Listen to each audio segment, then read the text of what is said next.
उधर लद्दाख सरहद पर चीन अपनी फौज का जमावड़ा बढ़ा रहा, हमारे कब्जे वाले क्षेत्र खाली नहीं कर रहा, टेंशन बरकरार है। कोरोना से मौत का तांडव जारी है और उस पर माइनस ग्रोथ रेट। इसलिए फिर समय आ गया है कि मोदी है तो मुमकिन है वाले जुमले के फलसफे की व्यापकता को समझा जाए, जो आप शायद समझते भी हैं। जानकार कह रहे 40 साल बाद भारत रिसेशन के मुहाने पर खड़ा है। इकॉनमी को वेंटिलेटर की ज़रूरत कभी भी पड़ सकती है, लेकिन आपको दिखाया जा रहा कि मोर नाच रहे हैं, बत्तखें तैर रही हैं, हरियाली ही हरियाली है, चारों तरफ सुख चैन और शांति है। चाबी वाले खिलौने टीवी चैनलों पर प्राइम टाइम में ताली पीट रहे हैं। तमाम देसी प्रजातियों के कुत्तों की कहानी का मॉडर्न पंचतंत्र पेश किया जा रहा है। आपको बताया जा रहा है कि भारत में दूध की नदियां और उन पर जो नेहरू ने बांध बनाए थे और खुशहाली के रास्ते बंद कर दिए थे, वो बांध अब तोड़ दिए जाएंगे। रामराज आने वाला है।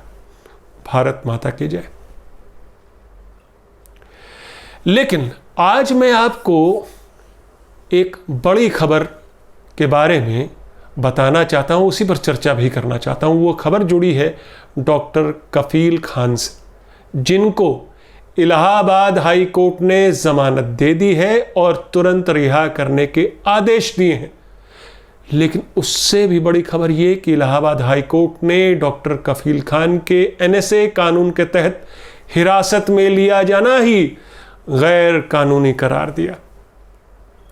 गोरखपुर के बीआरडी मेडिकल कॉलेज के प्रवक्ता और बाल रोग विशेषज्ञ डॉक्टर कफील खान पर आरोप था कि 13 दिसंबर को अलीगढ़ मुस्लिम यूनिवर्सिटी में एंटी-सीए प्रोटेस्ट में हिस्सा लेकर वहां उन्होंने भड़काऊ भाषण दिया।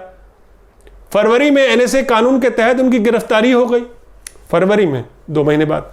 लेकिन इलाहाबाद हाई कोर्ट ने साफ कहा कि भड़काना तो दूर, डॉक्टर कफील खान की इस स्पीच के गलत मायने निकाले गए।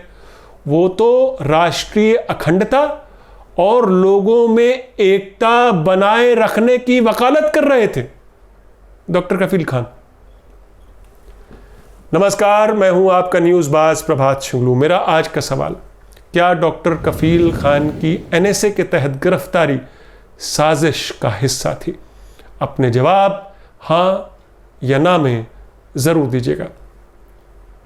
डॉक्टर कफील की जिस स्पीच के लिए यूपी की योगी आदित्यनाथ सरकार ने इतना बड़ा बखेड़ा खड़ा किया और डॉक्टर कफील पर एनएसए ठोका, अलीगढ़ मुस्लिम यूनिवर्सिटी की उस स्पीच की शुरुआत डॉक्टर कफील अल्लामा इकबाल के एक निहायत ही पॉपुलर शेर से करते हैं, जिसे यहाँ दोहराया जाना दुरुस्त होगा। और वो शेर है, कुछ बात है कि हस्ती मिटती नहीं हमारी, सदियों रहा है दुश्मन दौरे ज़मा हमारा। आगे इस स्पीच में डॉक्टर कफील साफ साफ कहते हैं कि मुझे यहाँ आने से रोका जा रहा था कि अगर मैं यहाँ आया तो मुझे जेल में डाल देंगे, और वही हुआ। सोचिए, एक स्पीच के लिए डॉक्टर कफील पर एनएसए जैसा निहायत ही कड़ा कानून लगाया गया, जिसमें 1 साल तक के लिए एक जिलाधिकारी के आदेश पर आपको या किसी को भी प्रिवेंटिव डिटेंशन में रखा जा सकता है। बस 12 दिनों के अंदर जिलाधिकारी को राज्य सरकार को बताना जरूरी होता है कि उन्होंने अमुक व्यक्ति के खिलाफ एनएसए लगाया है। यानी जाहिर है डॉक्टर कफील की एनएसए के तहत गिरफ्तारी में राज्य की योगी सरकार की पूरी सहमति थी। क्या सरकार के खिलाफ प्रोटेस्ट करने का मतलब है देश के साथ गद्दारी? क्या हिंदू बहुसंख्यकवाद के झंडे तले राष्ट्रवाद के नाम पर दूसरे धर्म से जुड़े लोगों को शक की निगाह से देखा जा रहा है? क्या इसलिए हुई थी डॉक्टर कफील की गिरफ्तारी? क्या इसलिए उनको गिरफ्तार किया गया था कि वो दूसरे मजहब से हैं, गैर हिंदू हैं, वो मुसलमान हैं?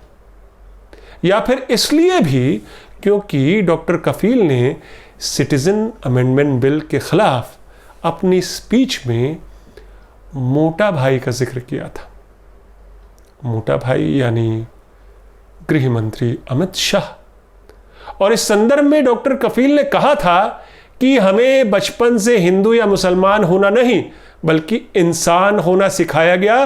फिर क्यों मोटा भाई हमें इंसान नहीं बल्कि मुसलमान और हिंदू होना बता रहे?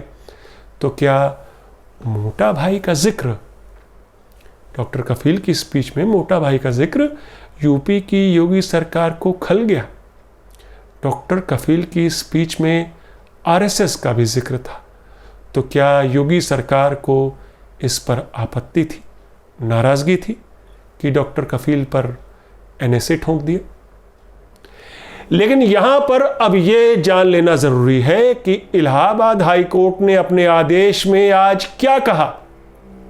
इलाहाबाद हाई कोर्ट ने कहा, हमने डॉक्टर कफील की पूरी स्पीच सुनी।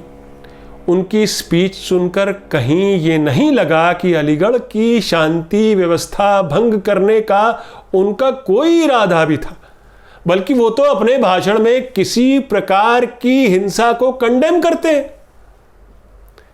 मुख्य न्यायाधीश गोविंद माथुर और जस्टिस सौमित्र दयाल सिंह की बेंच ने कहा कि स्पीच ऐसी नहीं थी जिसको सुनकर किसी भी वाजिब इंसान को उस नतीजे पर पहुंचना चाहिए जिस नतीजे पर जिलाधिकारी पहुंचे और डॉक्टर कफील खान के डिटेंशन के आदेश दे डाले। यह जरूर है कि स्पीकर ने सरकार की नीतियों की आलोचना की, इसके मुतालिक कुछ उदाहरण भी दिए, मगर इससे कहीं यह नहीं लगता कि उन्होंने कुछ ऐसा किया जिससे उनकी गिरफ्तारी की जाए। आगे इलाहाबाद हाई कोर्ट के चीफ जस्टिस की बेंच ये कहती है अपने आदेश में कि ऐसा लगता है कि जिलाधिकारी ने डॉक्टर कफील के भाषण की सेलेक्टिव रीडिंग की, कुछ सेलेक्टिव चुनिंदा शब्दों को पकड़ा मगर उस पूरे भाषण का असली मर्म नहीं समझा। हमें कहीं नहीं लगा कि स्पीच घृणा या हिंसा को बढ़ावा देती है। अब सोचिए, यूपी सरकार उस मामले में एनएसए लगाती है जबकि यह मामला बनता भी नहीं। डॉक्टर कफील खान को 6 महीने से भी ज्यादा प्रिवेंटिव डिटेंशन में रखा जाता है। 15 फरवरी से आज हम लोग बात कर रहे हैं 1 सितंबर की। बल्कि हाल ही में यूपी सरकार ने उनकी डिटेंशन और 3 महीने बढ़ा दी थी, लेकिन कोर्ट ने उसे रद्द कर दिया और कहा कि तुरंत इनकी रिहाई हो। आज इलाहाबाद हाई कोर्ट न सिर्फ एनएसए हटाता है बल्कि कोर्ट यह भी कहता है कि राज्य सरकार डॉक्टर कफील को डिटेंशन में रखने के अपने फैसले को कोर्ट में डिफेंड नहीं कर पाई। राज्य सरकार साबित नहीं कर पाई उन 2 तारीखों का कनेक्शन, जब 12 दिसंबर को डॉक्टर कफील ने स्पीच दी थी, जब सीए कानून बना नहीं था, वो बिल था उसके 1 दिन पहले, और 15 फरवरी को जब एनएसए के तहत उनकी गिरफ्तारी होती है। इन 2 डेट्स के बीच में क्या कनेक्शन था, ये सरकार साबित नहीं कर पाई कि इसकी वजह से शांति भंग होने वाली थी, इसलिए हमने उनको एनएसए के तहत गिरफ्तारी की। अब सोचिए आप कि 13 दिसंबर को डॉक्टर कफील अपनी स्पीच देते हैं और 2 महीने बाद 15 फरवरी को जिलाधिकारी उनके खिलाफ एनएसए लगाकर डिटेंशन ऑर्डर पास करते हैं, जबकि इन 2 महीनों में अलीगढ़ में डॉक्टर कफील के भाषण के कारण शहर की कोई शांति भंग नहीं होती, सब कुछ सामान्य सा चलता है।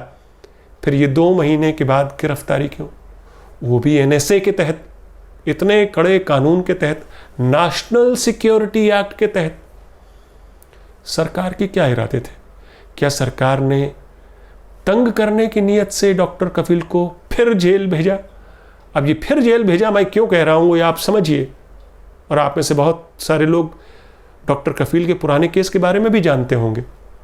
वो जो गोरखपुर का ऑक्सीजन कांड है, सब जानते हैं कि कैसे गोरखपुर बीआरडी मेडिकल कॉलेज में ऑक्सीजन की कमी के कारण बच्चों की मौत हुई और उसके बाद डॉक्टर कफील पर नेग्लिजेंस का केस बनाकर उनकी गिरफ्तारी होती है, जबकि बाद में 2 साल के बाद, 1.5 साल के बाद उनको क्लीन चिट भी मिल जाती है और वो रिहा हो जाते हैं। मगर उसके बाद CAA का बखेड़ा और डॉक्टर कफील की दोबारा मुंबई से गिरफ्तारी और फिर ये NSA।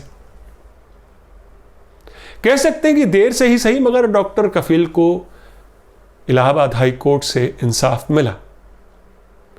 आजकल तो आप जानते हैं प्रोटेस्ट का दौर है और प्रोटेस्टर्स पर NSA कानून लगाना अब आम हो गया है, क्योंकि सरकार से सवाल पूछना, लोकतांत्रिक प्रोटेस्ट का हिस्सा होना, सरकार की आलोचना करना, अब ये सब कुछ आपको सरकार की नज़रों में शक के घेरे में डाल देता है।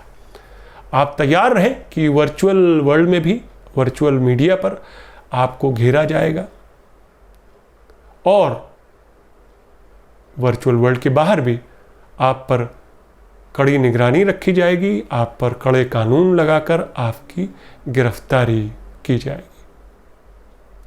और इसके बाद वो जुमले फेंकते हैं कि मोदी है तो मुमकिन है। अब समझ में आ रहा ना इस जुमले के फलसफे की व्यापकता का मसला। मेरा आज का सवाल, क्या डॉक्टर कफील की NSA के तहत गिरफ्तारी साजिश का हिस्सा थी? अपने जवाब हाँ या ना में ज़रूर दीजिएगा। तो ये थी आज की न्यूज़बाजी। फिर मिलेंगे एक नई न्यूज़बाजी के साथ। तब तक के लिए नमस्कार।